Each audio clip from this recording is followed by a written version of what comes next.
Hello, hello. Welcome to Master Ipong TV. At nandito po tayo sa Villa Aurora ngayon at binibisita po natin ang puntod ni Maria Aurora in memory of the First Lady Aurora Aragon, Quezon. Ayan na po.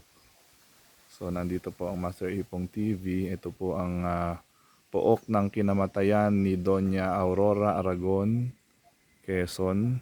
Ayan po. Nandito po tayo ngayon, Master Ipong TV. Yan po. Ito po yung kanya pong death place. Ibisita po natin. Pook na kinamatayan ni Doña Aurora Aragon, Quezon. Sa pook na ito, noong ika-28 ng Abril 1949, sina Doña Aurora Aragon, Quezon, kanyang anak Maria Aurora Manugang Philippine Camino III, ang punong bayan ng lungsod ng Quezon, Ponciano Bernardo, ay tinambangan at pinaslang.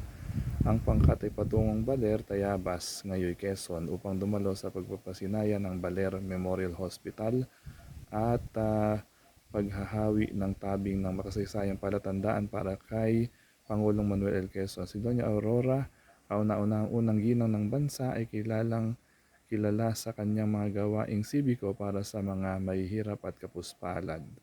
So meron pong palatandaan dito ang National Historical Commission na kung saan dito po ang death spot ni Doña Aurora Aragon, Quezon, kasama po ang kanyang mga anak.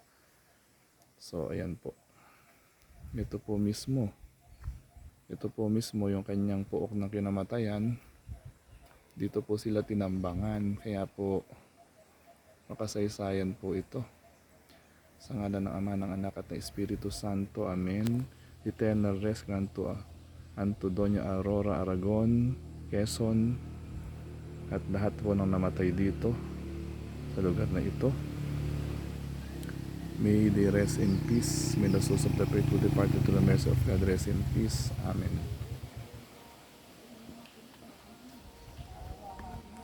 Yan po.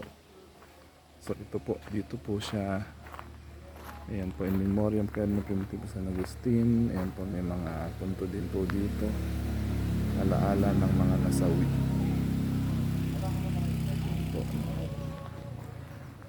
Dito po sila pinaslang sa lugar na ito.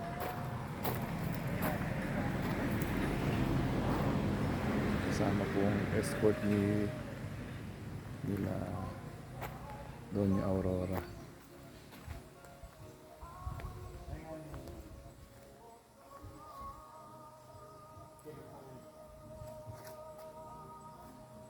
Yan po. Dito po tinambangan, dito po pinaslang si Doña Aurora Aragon, ang unang first lady po ng ating pong bansa. Ito po siya, oh.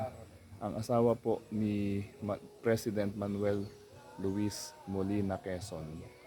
Dito po sila pinaslang, no, ng kanyang pong mga anak at mga escort po dito mismo sa lugar na ito.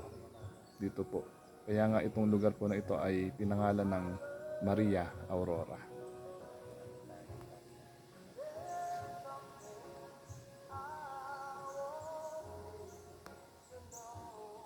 Tayo magbigay ng respeto at gumalang dito po sa death spot po nila Doña Aurora Aragon. May the people departed rest in peace in the hands of God. Amen.